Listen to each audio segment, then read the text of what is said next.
My sister pushed her son's $22,000 private school tuition on me. You're debt-free, so you can. I said no. 10 minutes later, my 10-year-old called, sobbing from a highway bus stop. That afternoon, she hit the school office and froze. You're not on the pickup list. The text message from my sister Qley was deceptively simple. Hey, you free for coffee Saturday? Want to catch up? It was the kind of message that, on the surface, was perfectly normal.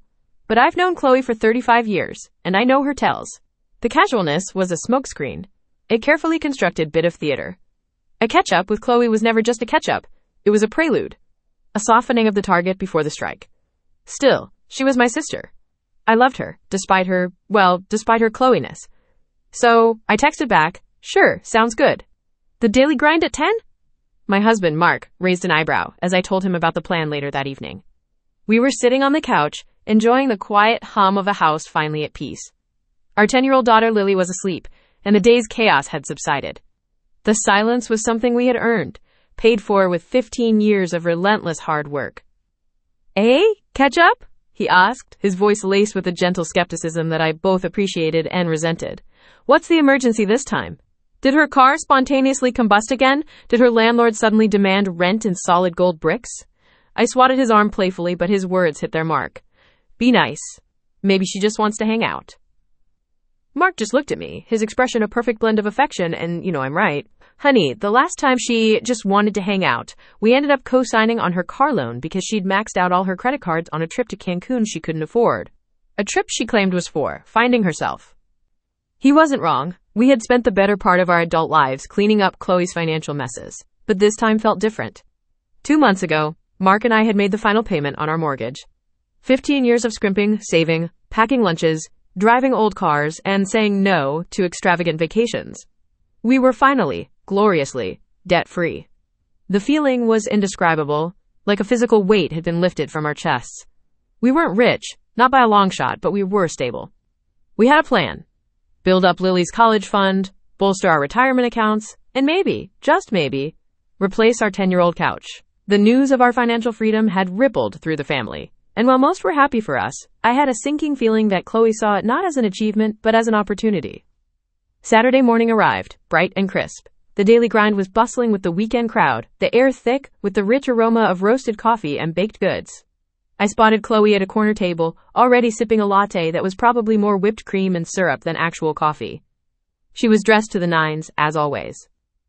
Designer handbag on the chair beside her, a silk scarf I knew for a fact cost more than my monthly grocery bill, draped artfully around her neck. This was Qley's brand, effortless luxury, funded by frantic, last-minute phone calls to me or our parents.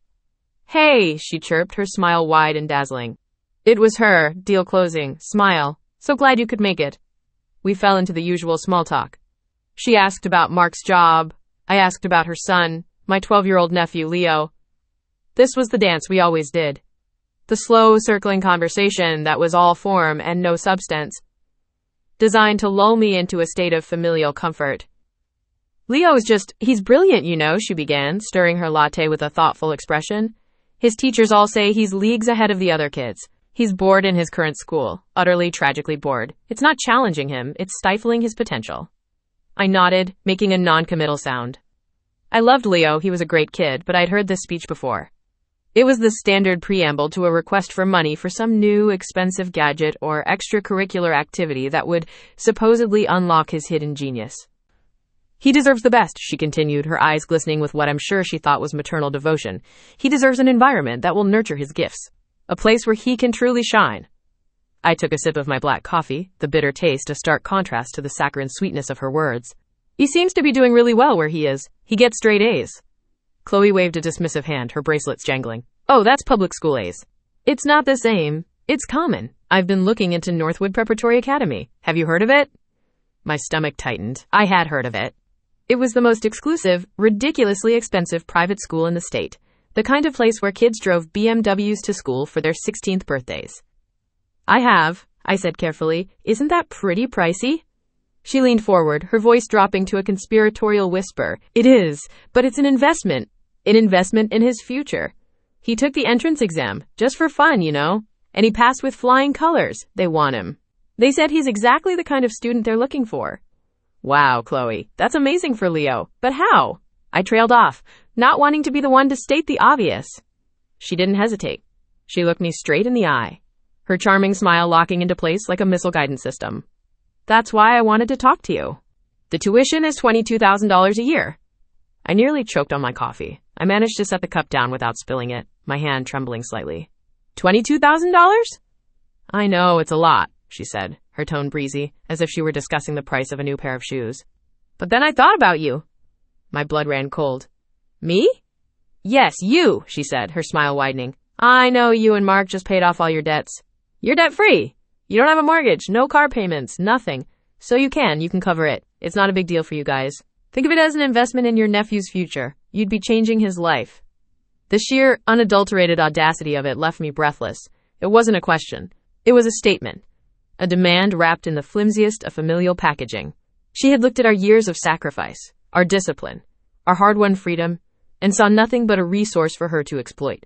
The couch, Lily's college fund, our retirement, all of it was just an untapped bank account in her eyes.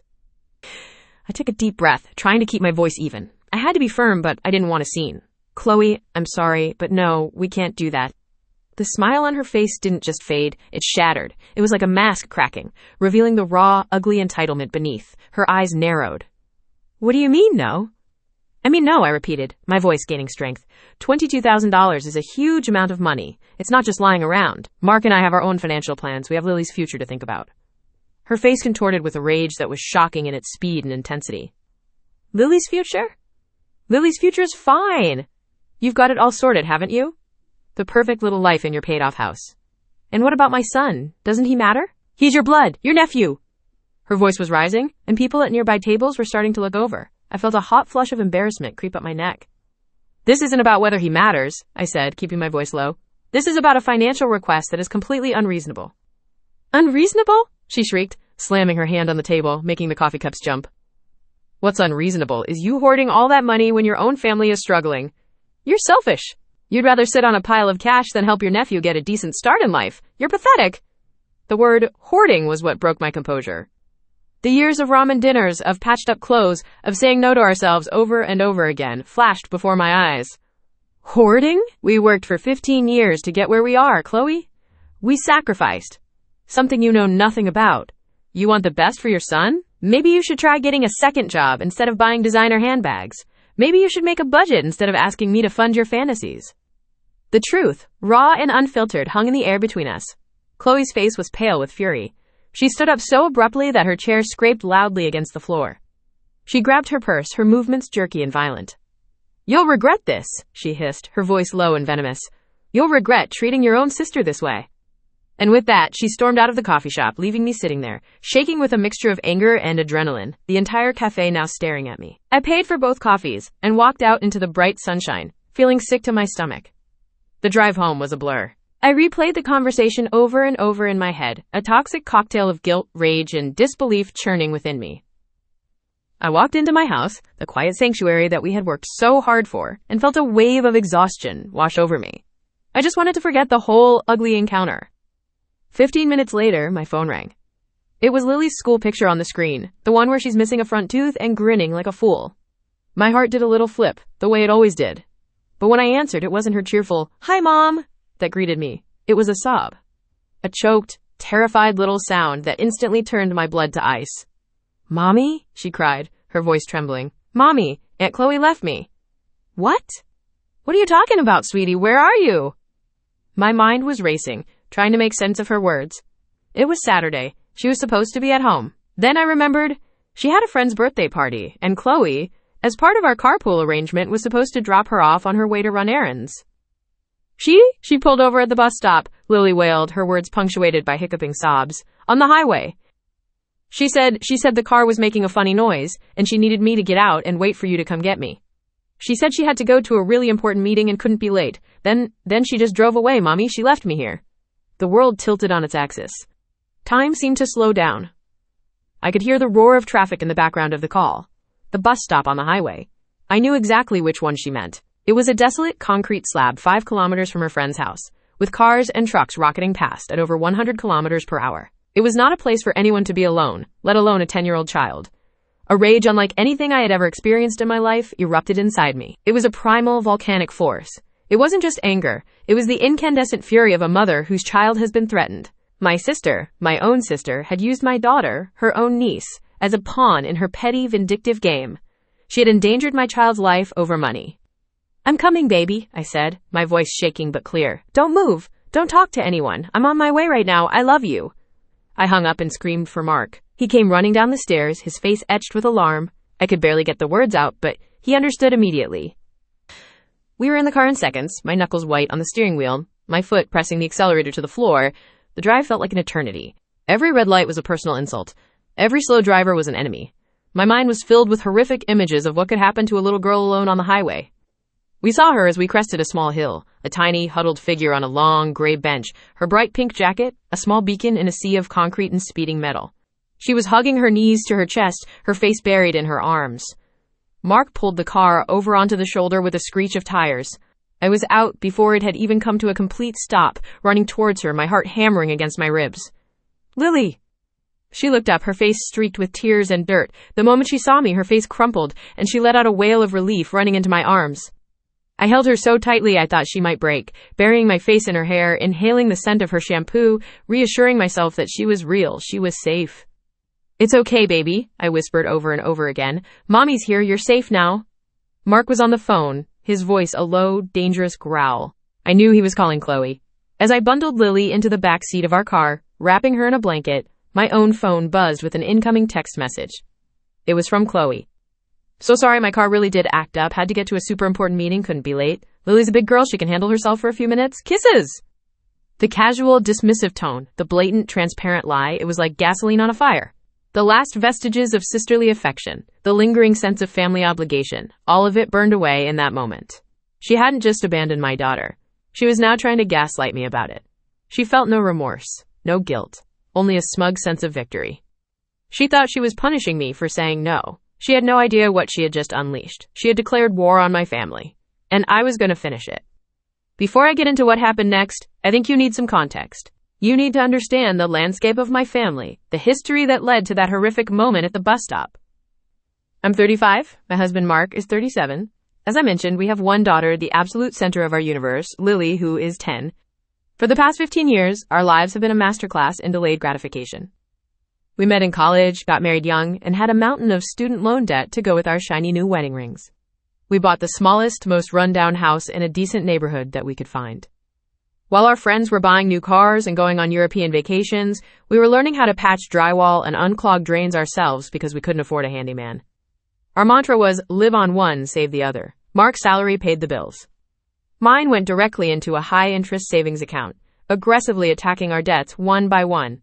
Student loans first. Then the car loan for our sensible second-hand sedan. Finally, the mortgage. There were years where our idea of a fancy dinner out was splitting a pizza and bringing our own water bottles. We celebrated our 10th anniversary with a picnic in the local park. It wasn't glamorous. It was often hard. But every time we made an extra payment and saw that principal balance shrink, we felt a surge of pride. We were building something real, something secure, for ourselves and for our daughter. Being debt-free wasn't some lottery win. It was the summit of a mountain we had been climbing for a decade and a half. It was our freedom, earned through countless small sacrifices. My sister Qley, who is 3 years older than me, took a different path. To put it mildly, Qley has always had a fraught relationship with money. Specifically, the concept of living within her means. She's what you might call aspirational. She believes she is destined for a life of luxury, and she's not willing to wait for her bank account to catch up with her tastes. She divorced her husband about 5 years ago, and while she got a decent settlement and receives regular child support for Leo, it's never enough. Her apartment is filled with expensive furniture bought on payment plans. She leases a luxury SUV she can't really afford. Leo is always dressed in the latest brand name clothes and has every new gaming console the day it's released. Qley's logic is that she wants her son to have the best so he doesn't feel deprived compared to his friends from wealthier families. What she fails to grasp is that this constant performance of wealth is precisely what keeps her perpetually broke and stressed. She's not providing stability. She's teaching him that appearances are more important than security. Our relationship has always been transactional, though I was slow to admit it to myself. I was the responsible younger sister, the reliable one. She was the whirlwind of drama and excitement. Growing up, I was the one who would lend her my allowance, knowing I'd never see it again. As adults, I was the one who would get the panicked calls. My rent is due tomorrow and I'm $300 short. Or, my electricity is about to be shut off. And I would always help. $100 here, $200 there. I told myself it was what sisters do. But over time, her requests became less about emergencies and more about conveniences. I was no longer a safety net. I was a line item in her budget. The most significant entanglement was the carpool arrangement. Leo's middle school and Lily's elementary school are only a few blocks apart. Since Qley has to be at her office job earlier than I do, we fell into a routine 2 years ago. She would drive both kids to school in the morning, and I would pick both of them up in the afternoon. It seemed like a fair, mutually beneficial arrangement. On the surface, it was. But now, looking back, I see it for what it was. Another way I made her life easier. Another thing she took completely for granted. She saw it as my duty, not a favor. It was this very arrangement, this symbol of our supposed sisterly cooperation, that she had twisted into a weapon to terrorize my child. The afternoon after the bus stop incident was a blur of quiet fury. Lily was subdued, curled up on the couch under a blanket, watching a movie. The initial terror had faded, replaced by a deep, confusing hurt. "Why would Aunt Qley do that, Mom?" she asked me, her voice small. I had no answer for her, other than to say that some adults make very bad, cruel choices, and that it was not her fault. While Mark kept an eye on her, I went into our home office and closed the door. My hands were steady. My mind was crystal clear. The emotional, reactive part of me was gone, replaced by something cold, hard, and methodical. Qley had made a critical error. She thought she was dealing with her soft-hearted little sister. She had forgotten she was dealing with a mother. My first call was to my parents. I knew Qley would have gotten to them first, spinning her own twisted version of events. I was right. "Honey, I just got off the phone with your sister," my mom began, her voice already weary. "She's very upset."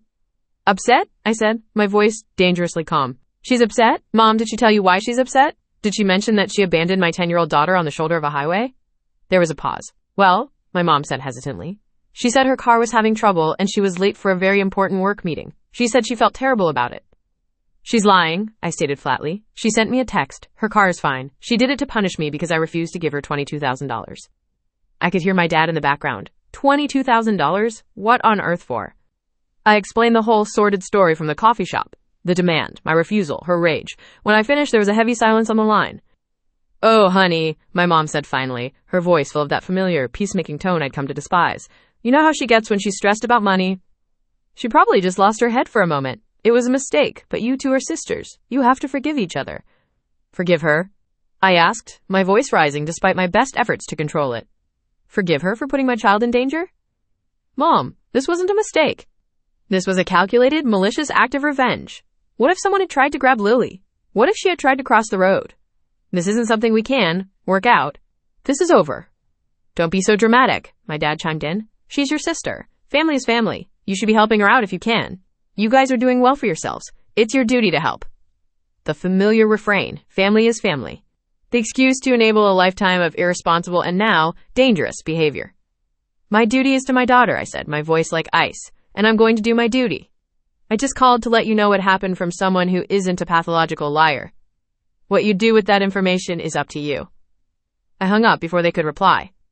The calls and texts started a few hours later. Aunts, uncles, cousins. Qley had clearly been busy, painting a masterpiece of victimhood. The narrative was set. I, the newly wealthy and heartless sister, had refused to help my struggling single mother sibling give her brilliant son a chance at a better life. My selfishness had torn the family apart. There was, of course, no mention of a terrified little girl left on the side of a highway. I ignored them all. I had a plan. The first step was executed that very afternoon. I drove to Lily's school. It was deserted, being a Saturday, but I had the principal's home number for emergencies. I called her, explained there had been a serious family incident that had resulted in a safety concern for my daughter, and asked if I could meet her briefly. She agreed, her voice tight with concern. We met in her office. I calmly and factually laid out what had happened, without the emotional overlay.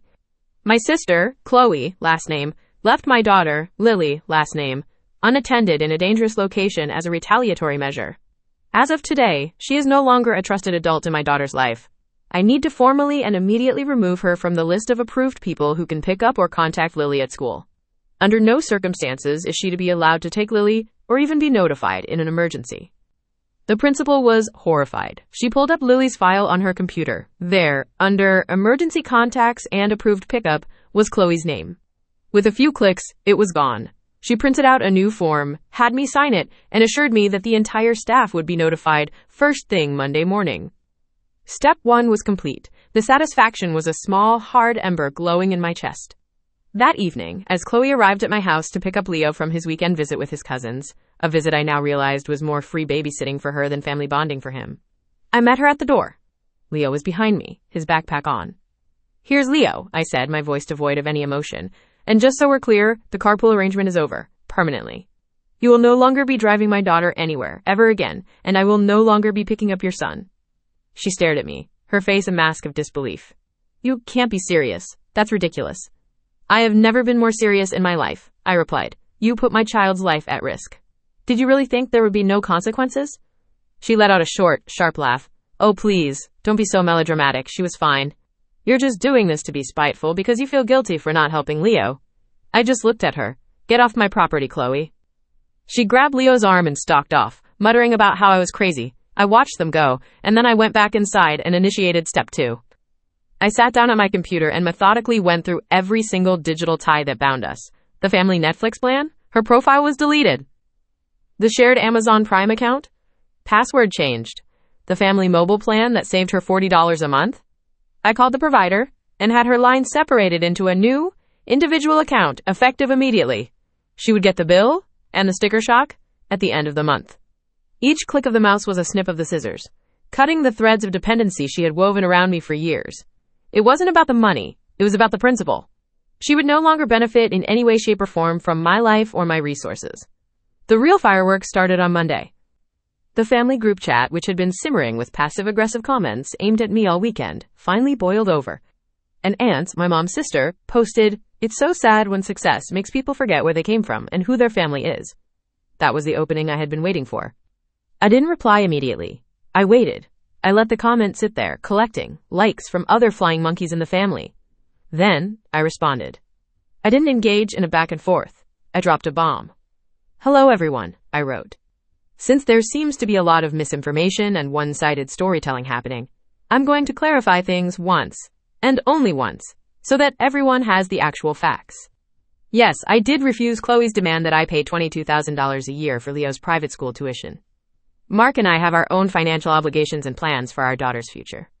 Approximately 15 minutes after I told her no, my 10-year-old daughter Lily was abandoned by Qley at the Route 7 bus stop on the interstate, 5 kilometers from her destination.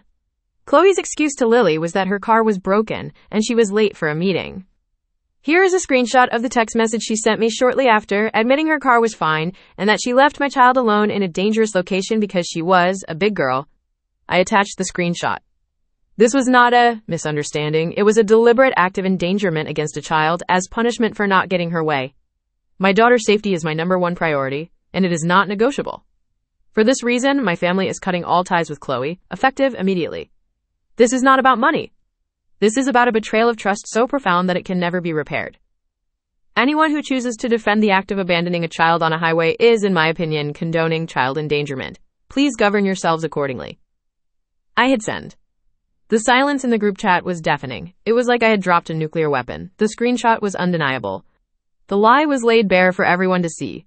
The narrative she had so carefully constructed was obliterated in an instant. The chat remained silent for a full hour. Then, my phone started buzzing, but it wasn't with messages in the group. It was private messages, apologies, people claiming they had no idea. The tide had turned so fast it was breathtaking. But the best part, the true piece de resistance, came at 3:30 p.m. that afternoon. My phone rang. It was an unknown number, I answered. It was Qley, and she was screaming so loudly I had to hold the phone away from my ear. "What did you do?" she shrieked. "I went to pick up Leo, and I thought I'd get Lily too, to show there were no hard feelings, and they wouldn't let me. The teacher stopped me at the door. She said I'm not on the approved list. She said it in front of all the other parents. You humiliated me." A slow, cold smile spread across my face. I pictured the scene perfectly. Her striding into the school with her usual air of self-importance, only to be publicly and politely stonewalled by a teacher following procedure. The quiet, bureaucratic rejection that she couldn't argue with. The utter powerlessness of being shut out by the very system she thought she could manipulate. "That's right, Qley," I said calmly. "You are not on the list. You will never be on the list again. You are not a safe person. You will never be alone with my daughter again. Are we clear?" "You can't do this to me," she sobbed. her rage collapsing into pathetic tears. "You're ruining my life over a stupid argument." "You ruined your own life when you decided to use my child as a weapon," I said, and I hung up. There were 2 final steps in my plan. The next day, I made an appointment for a consultation with a family law attorney. I explained the situation. He was grim. He told me that what Qley did absolutely constituted child endangerment, and that if I were to file a police report, it could have serious consequences for her, potentially even impacting her custody of Leo. I had no intention of actually filing a report. I didn't want to put Lily through that, but the knowledge was power. And power, I had learned, was something you had to wield to protect your family. That evening, I accidentally let it slip in a phone call with my most gossipy aunt that I had sought legal counsel to understand my options regarding the incident with Lily. I knew that information would spread through the family grapevine like wildfire. Qley's narrative would instantly shift from wronged single mom to unstable parent who might be in legal trouble. The balance of power had been permanently altered. No one would be pressuring me to make nice anymore. The final step was a conversation with my parents. They called me, their tones now much more subdued. The legal consultation rumor had reached them. "We need to talk," my dad said. "Okay," I replied. "Listen, honey," my mom said. "What Qley did was wrong. We see that now. We just want this family to heal." "I appreciate that, Mom," I said. "But my family, Mark, Lily, and I, are the priority now. And I need to be very clear with you both about one thing so there are no misunderstandings down the road. As of today, all financial support from my family to Qley's is permanently cut off. We will not be giving her money, ever again. Not directly and not indirectly through you.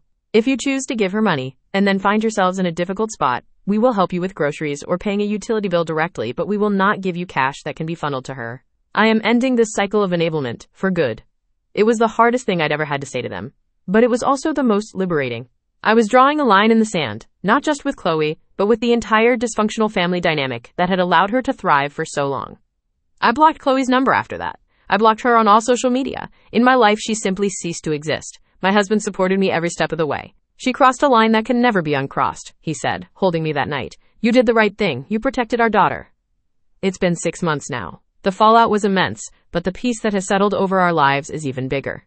I no longer live with the low-grade anxiety of waiting for the next manufactured crisis, the next demand for a bailout. My relationship with my parents is strained, but healing. They are slowly beginning to understand that my boundaries are not a punishment, but a necessity. My life is quieter now, simpler. My only sister is a stranger to me, and my nephew is a casualty in a war he didn't start, which is a source of deep sadness for me. But every time I look at Lily, laughing and carefree, I know I made the right choice. I chose my child's safety over a toxic, one-sided family obligation. I chose my family's hard-won peace over a lifetime of being used. Qley thought that by leaving my daughter on the side of the road, she would break me. She thought she would force me to submit to her will. But all she did was show me exactly who she was. And in doing so, she gave me the one thing I never knew I needed: the permission to finally, irrevocably say goodbye.